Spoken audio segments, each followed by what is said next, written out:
orang-orang yang circle apologetika ini pasti ya orang-orang yang bermasalah sama Islam biasanya. Entah pernah dibully Islam, entah pernah pacaran sama Islam, nikah sama Islam. Nah, kalau saya, alasan saya kenapa berapologet, teman-teman udah tahu? Kenapa kan? Karena anjingmu diracun. Ya, anjing saya diracun. Ya, anjing saya diracun sama orang Islam. Saya pencinta anjing. Saya sedih saat ada agama yang suka ngeracun anjing.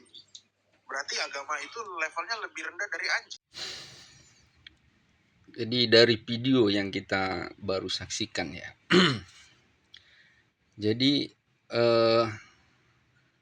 terkadang ya di dalam hidup ini orang ini ya dia hanya memikirkan ke dirinya gitu. Ya, jadi hanya memikirkan ke dirinya, tidak pernah memikirkan keluarnya gitu. Menoleh keluar.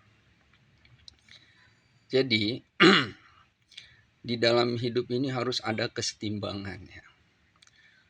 Ya, jadi kita itu jangan hanya melihat ke diri ya, tapi kita harus melihat keluar. Ini pengalaman saya ya. Di kompleks saya ini ada beberapa rumah itu melihara anjing ya. Setiap orang lewat itu digonggong sama dia. Ya. Kadang-kadang yang mengerikan lagi ya, anjingnya ini dilepas. Sementara kita punya anak kecil ya. Dan sudah banyak kejadian ya bahwa orang yang digigit anjing ini ya akhirnya meninggal karena ternyata anjing ini mengandung rabies ya. Nah, kita nggak tahu lah mau dia udah disuntik rabies atau enggak ya kan. Tapi alangkah baiknya ya bahwa kita ini hidup harus memikirkan keluar gitu ya. Jadi kita jangan hanya memikirkan ke diri kita ya. Dan kita pernah berpikir tidak bahwa orang terganggu ya dengan lolongan anjing kita ya. Setiap orang lewat digonggong sama dia. Jadi ketika kita hidup tanpa kita sadari, kita itu telah membuat kezoliman bahwa orang-orang ini ya terganggu oleh anjing kita gitu ya. Makanya ketika ada orang yang bereaksi ya, jadi dalam hidup ini secara alamiah, secara natural itu perangkat-perangkat dunia ini selalu mencari keseimbangan gitu. Mencari keseimbangan.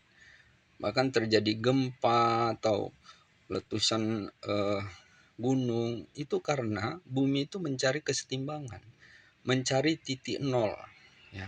Kita ibaratkanlah ya sebuah tanah, ketika kita lubangi maka pinggirannya ini akan membuat kesetimbangan. Ketika tekanan itu lebih tinggi daripada penahan dia, maka terjadi longsor. Jadi seperti itu juga ketika kita melihara anjing ya, kemudian orang merasa terganggu ya. Kadang nanti diingatkan, Pak tolong Pak anjingnya itu sangat mengganggu sekali gitu ya. Bahkan bisa nanti tengah malam dia gonggong terus ini. Sementara mereka ini kalau orang azan aja dipermasalahkan, padahal berapa menit lah itu ya.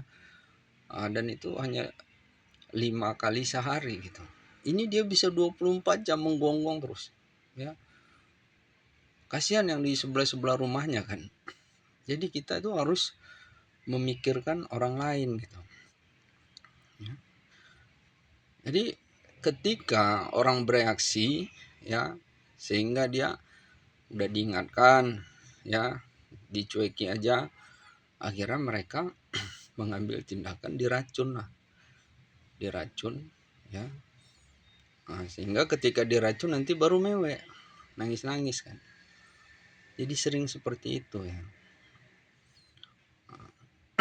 Seperti ini, kita lihat nih ya, video ini. Ibu ini merasa terganggu, Kak. Tetangga, emang boleh? Tetangga. Gue tuh sore-sore enak banget nyantai tuh. Di taman, duduk. Suara anjingnya berisik bener. Makanya jangan dikandangin punya anjing nih, kayak anjing gue. Jarang dia gonggong-gonggong. Coba deh, semoga sampai FYP lu deh. Berisik anjing lu.